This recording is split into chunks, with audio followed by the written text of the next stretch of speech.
મિત્રોના દંભના પાખંડ વાત કરીશું હૃદય નીચોવીને. આ યુટ્યુબ ચેનલ ઉપર આપણે હૃદય વિચોવીને નિખાલસ ભાવે સત્ય જેવું છે એવું એને અણિશુદ્ધ રીતે રાખવાનો પ્રયાસ કરીએ છીએ.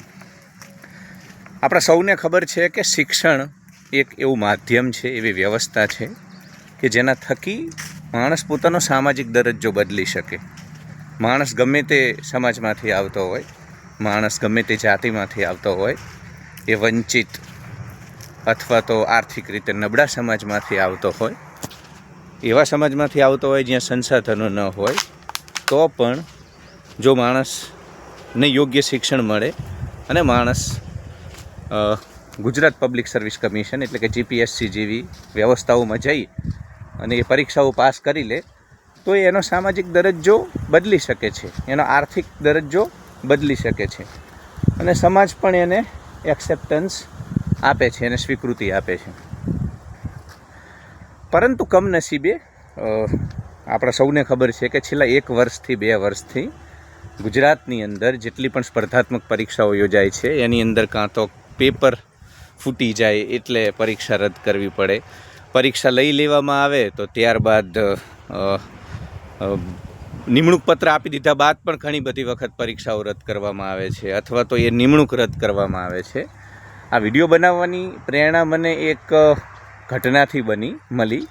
આજે જ યુવરાજસિંહ જાડેજાએ પ્રેસ કોન્ફરન્સ કરી અને ગુજરાતના મીડિયા જગતને કહ્યું, ગુજરાતની જનતાને કહ્યું પ્રેસ કોન્ફરન્સ થકી કે ભાઈ અમદાવાદની એક RM પટેલ, અથવા તો નામ મને બહુ યાદ રહ્યું નથી, પરંતુ એક કોલેજ છે અમદાવાદની જ્યાં લેબ આસિસ્ટન્ટની પરીક્ષા લેવાઈ હતી. ત્યારબાદ 150 માર્ક્સનું એ પેપર હતું અને નિમણૂક પત્ર પણ આપી દેવામાં આવ્યા. ત્યારબાદ એ પરીક્ષામાં જે બેન અથવા તો જે દીકરી વિદ્યાર્થિનીનો પ્રથમ ક્રમાંક છે એ વિદ્યાર્થિનીને પછી કઈ રીતે ધક્કા ખવડાવવામાં આવ્યા. કોલેજ દ્વારા કહેવામાં આવ્યું કે ગાંધીનગરથી નિમણૂક અથવા તો ગાંધીનગરથી પરવાનગી આવે ત્યારબાદ અમે તમને લઈશું. જ્યારે દીકરી ગાંધીનગર પહોંચે ત્યારે ગાંધીનગરથી એવું કહેવામાં આવે કે કોલેજ પાસે સત્તા છે. એટલે અંતે એ દીકરીને 2-4 મહિનાના અંતે વોટ્સઅપ કોલ ઉપર પ્રશાસન દ્વારા એવું કહી દેવામાં આવે કે ભાઈ તમારી જે પરીક્ષા લેવાઈ હતી એ 150 માર્ક્સની છે, ગૌણ સેવા પસંદગીના નિયમ મુજબ 210 માર્ક્સની પરીક્ષા હોવી જોઈએ, તો અમે આ નિમણૂક તમારી રદ કરીએ છીએ. યુવરાજસિંહ તમે જોઈ શકો છો એ પ્રેસ કોન્ફરન્સ, એમાં બધી ઝીણી સૂક્ષ્મ વિગતો આપે છે કે કઈ રીતે ગુજરાતના અન્ય સેન્ટર ઉપર આ જ 150 માર્ક્સની પરીક્ષામાં લોકોને નિમણૂક આપવામાં આવી છે, ત્યાં પરીક્ષાને રદ નથી ગણવામાં આવી. તો એ દીકરી અને યુવરાજસિંહનું કહેવું છે કે આ મંડળવાળા લોકો એમના લાગતા વળગતા લોકોને લેવા માટે થઈ અને પરીક્ષાઓ રદ કરી નાખે, અને જ્યારે એમને લાગતા વળગતા લોકો લેવા હોય ત્યારે એ પરીક્ષાઓને એ લોકો માન્ય રાખે. થોડાક દિવસ પહેલાં આપણા સૌને ખબર છે કે જીપીએસસી ઉપર પણ જાતિવાદના લેબલ લાગ્યા કે ભાઈ જાતિવાદ એક મોટો મુદ્દો ભારતમાં સનાતન ધર્મમાં રહ્યો છે, જેને આ દેશને તોડ્યો છે છેલ્લા 1000 વર્ષમાં. 1000 વર્ષમાં જાતિવાદે આ દેશને જેટલો તોડ્યો છે એટલી અન્ય કોઈ વાતે નથી તોડ્યો. તો હવે જીપીએસસી અથવા તો ગુજરાત ગૌણ સેવા પસંદગી મંડળ, જ્યાંથી એક સામાન્ય વંચિત આદિવાસી વિસ્તારનો, દલિત સમાજનો, ઠાકોર, રબારી, ઓબીસી કોઈ પણ સમાજનો, ટૂંકમાં એવા સમાજોની હું વાત કરવા માગું છું કે જેની પાસે સંસાધનો નથી અને શિક્ષણ થકી એ લોકો પોતાનો એ સમાજમાંથી આવતો જે વિદ્યાર્થી હોય એ પોતાનો દરજ્જો બદલી શકે. એટલે આ ગુજરાત પબ્લિક સર્વિસ કમિશન આ બધું એના માટે એક જેને કહેવાય ને કે જીવાદોરી સમાન ગણી શકાય કે એ થકી એ પોતાનો દરજ્જો બદલી શકે, પોતાની આર્થિક સ્થિતિ બદલી શકે, સામાજિક સ્થિતિ બદલી શકે.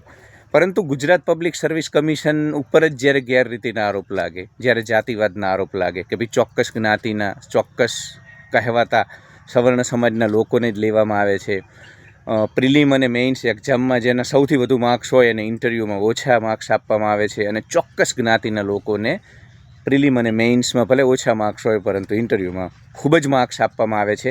એટલે જે પેલી માર્ક્સવાળો જે પેરામીટર છે ને, જે માર્ક્સના આધારે સિલેક્શન, એમાં ઇન્ટરવ્યૂમાં વધુ માર્ક્સ આપવાના કારણે એ લોકો મેદાન મારી જાય અને ટેલેન્ટેડ હોવા છતાં પણ વંચિત સમાજનો જે વિદ્યાર્થી છે એ રહી જાય. તો આ બધું ખૂબ જ ગંભીર ઘટનાક્રમ છે મિત્રો. કેમ કે મને ખબર છે, હું પોતે ક્ષત્રિય સમાજમાંથી આવું છું. એટલે ઘણા બધા લોકોને ઘણી વખત લાગતું હોય છે કે હું પોતે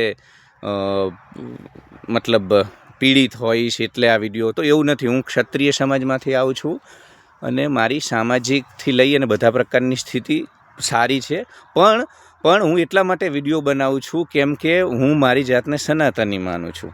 કમનસીબે મારે આ વિડીયો બનાવવા પડે છે, પરંતુ હું મારી જાતને સનાતની માનું છું અને મારી જાતને હું ક્ષત્રિય એ કોઈ પેલામાં બાંધતો નથી. પરંતુ તમે સમજી શકો અને તમે જે 1000 વર્ષમાં સડી ગયેલી જે સામાજિક વ્યવસ્થાઓ ઊભી કરી છે, જેને ભારતને તોડ્યો છે, એટલે કમનસીબે મારી મજબૂરી છે, મારી પોતાની જાતને પણ ક્ષત્રિય કહેવું પડે છે.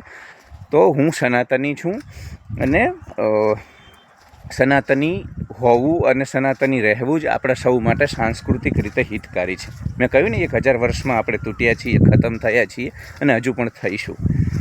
તો જીપીએસસીની અંદર ચોક્કસ જ્ઞાતિના લોકોને લેવા માટે આવું કરવામાં આવે અને આના પુરાવા પણ આપવામાં આવે.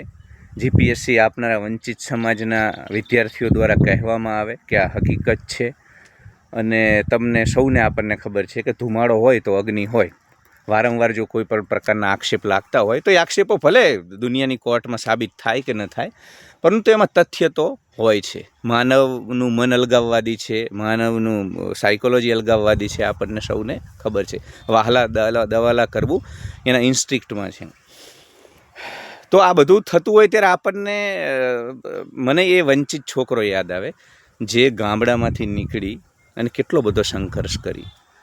હું આ લોકોને કહેવા માગું છું જે પરીક્ષાઓ રદ કરી દે છે અથવા તો જીપીએસસીની અંદર જાતિવાદ કરે છે, ક્લાર્કથી લઈ કલેક્ટર સુધી પોતાની જ જ્ઞાતિના, ચોક્કસ જ્ઞાતિના, ચોક્કસ સવર્ણ જ્ઞાતિના લોકોને એ લોકો રાખવા માગે છે, એવા નિવેદનો પણ કરે છે જાહેરમાં.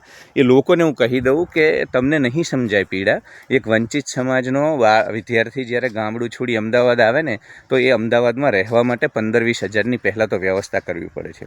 અને 15-20 હજાર ઘણા બધા મા બાપ, મને ખબર છે કે મજૂરી કરીને પણ પોતાના દીકરાને 15-20 હજાર રૂપિયા મોકલે. હું ખુદ જ્યારે અમદાવાદ જતો હોય ત્યારે વંચિત સમાજના કેટલાક લોકો એમના દીકરા માટે પૈસા મોકલે અને તમારું હૃદય કંપી ઉઠે, તમને આંખમાં અશ્રુ આવી જાય. એ મજૂરી કરી અને 50-100 રૂપિયાની જે નોટો ભેગી કરી હોય ને, એની જે ગળી વાળેલી હોય, એમાં પરસેવો હોય, એમને કામ કર્યું હોય અને એ જે છૂટા પૈસાઓ લઈ અને એમના દીકરાને આપણે દેવા જવાના. અને દીકરો પણ ત્યાં સંઘર્ષ કરતો હોય, પૂરતું વ્યવસ્થિત બ્રેકફાસ્ટ, લંચ અને ડિનર પણ ન લઈ શકતો હોય. ઘણા બધા છોકરાઓ એક સમય જમીને પણ અમદાવાદમાં રહે છે. ઘણા એમના મા બાપ જેને પૈસા નથી મોકલી શકે એવા લોકો તો, એવા વિદ્યાર્થીઓ, દીકરાઓ અમારા વંચિત સમાજના નોકરી કરીને પણ સાથે તૈયારી કરે છે.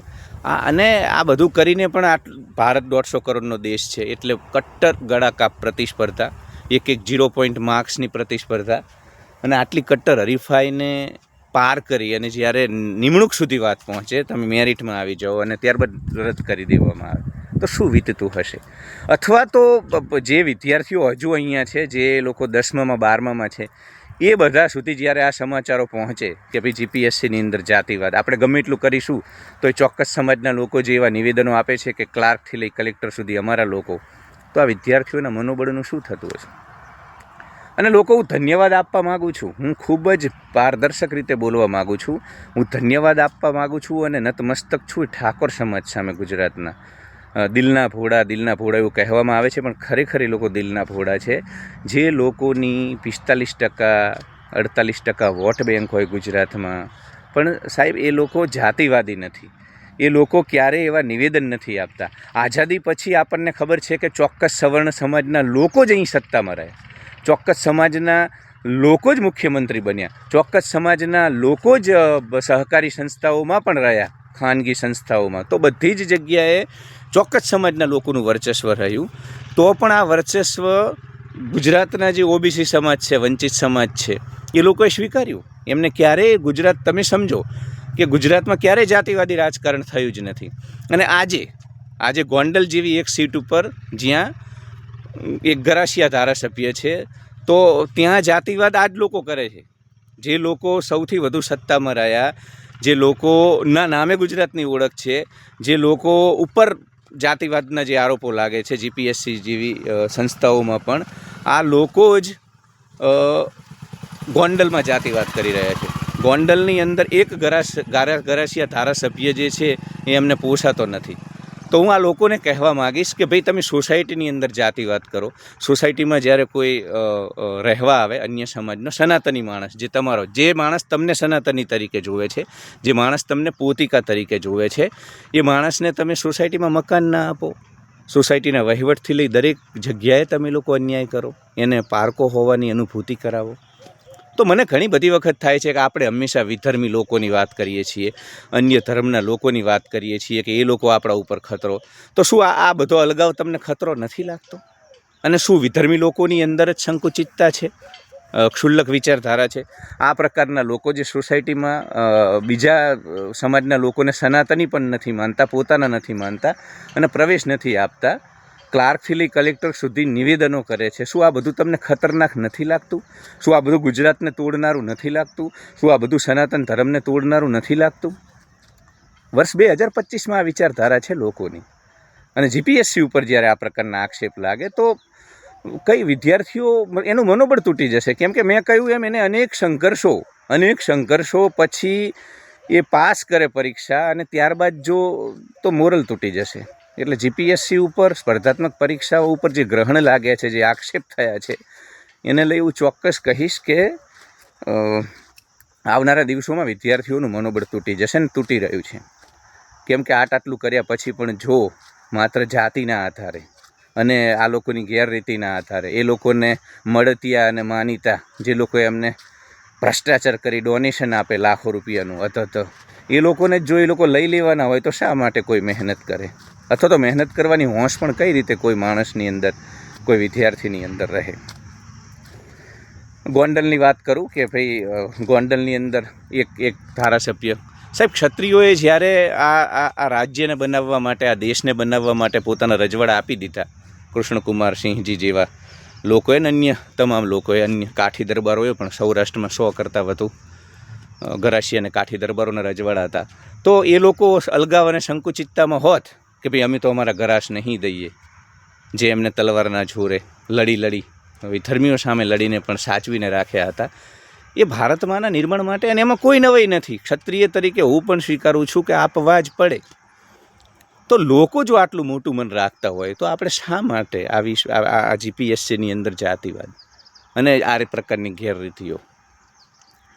અને જો ગોંડલની અંદર કોઈ એક ગરાસિયા ધારાસભ્ય હોય તો શા માટે આપણને પારકો લાગે છે? શા માટે સુરતથી લઈ અને આખા ગુજરાતમાંથી ષડયંત્ર થાય છે એને પદભ્રષ્ટ કરવા માટે? ઠીક છે, એનો વાંક હોય તો તમે કહો, શિષ્ટ રીતે એનો વિરોધ કરો, એની પર પગલાં લો, કોઈ ના નથી પાડતું. પરંતુ માત્ર ને માત્ર એ જાતિવાદી સમીકરણોમાં બંધ બેસતો નથી અને વોટ બેંક ચોક્કસ સમાજની હોય તો શા માટે ધારાસભ્ય આ પ્રકારની સંકુચિત માનસિકતાના કારણે જો એ વ્યક્તિને હટાવવાના પ્રયાસ થતા હોય તો ખતરારૂપ છે ગુજરાત માટે, ગુજરાતની એકતા અને અખંડિતતા માટે. કેમ કે ક્ષત્રિયોએ જ્યારે બલિદાન આપ્યા આ દેશ માટે, આ રાજ્ય માટે, આ સમાજ માટે, આ સભ્યતા માટે, ત્યારે એમને આ પાટીદારની ગાય છે, આ સુથારની ગાય છે, આ ભરવાડની ગાય છે, આ રબારીની ગાય છે, એમ જોઈ ગાયના ધણને માટે ખુવાર થવા ક્ષત્રિયો નહોતા ગયા. એ સનાતનીની ગાય હતી એટલે એને બચાવવા માટે ગાયની વહારે ચડી બલિદાન આપ્યા. અને એવા અનેક બલિદાન, તમે સૌરાષ્ટ્રની રસધાર વાંચો તો યાર, સંકુચિતતાથી તો કોઈ સમાજ, કોઈ દેશ, કોઈ સભ્યતા, કોઈ રાજ્ય ન ચાલે. એટલે આપણે ક્યારેય સંકુચિતતાને પ્રોત્સાહન ન આપવું જોઈએ, ના એવી વિચારધારાને. અને એ પ્રકારની વિચારધારા અને ફેલાવવાવાળા લોકોને પણ જાકારો આપવો જોઈએ. સનાતની રહીશું તો જ આવનારા દિવસોમાં એક સભ્યતા તરીકે આપણે ટકી રહીશું. રાજ્યના મુખ્યમંત્રીને આપણે પાટીદાર તરીકે નથી જોતા, એ આપણા સૌના પોતિકા મુખ્યમંત્રી છે. એટલે તમામ પ્રકારની સંકુચિતતા અને જાતિવાદને જાકારો આપવો જોઈએ. ફરીથી કહું છું, વંચિત સમાજનો જે વિદ્યાર્થી છે એ ખૂબ જ હાડમારી આર્થિક વિષમતાઓનો સામનો કરી અને મહામુસીબતે અમદાવાદમાં ભણે છે. તમને શરમ આવવી જોઈએ અંદરથી. તમે જ્યારે આ પ્રકારની વાતો કરો અને તમે આ પ્રકારે પરીક્ષાઓ રદ કરો, શરમ આવવી જોઈએ. કેમ કે આવનારા દિવસોમાં ગુજરાતના વિદ્યાર્થીઓનું મનોબળ તૂટી જશે અને એ સમજ પણ તૂટી જશે કે શિક્ષણ દ્વારા આપણે સામાજિક દરજ્જો બદલી શકીએ. કેમ કે આ જ પ્રકારે જો વહાલા દવાલાની નીતિ, ગેરરીતિઓ અને જાતિવાદ ચાલશે તો ગુજરાત તૂટી જશે, એની એકતા અને અખંડિતતા પણ તૂટી જશે. ધન્યવાદ.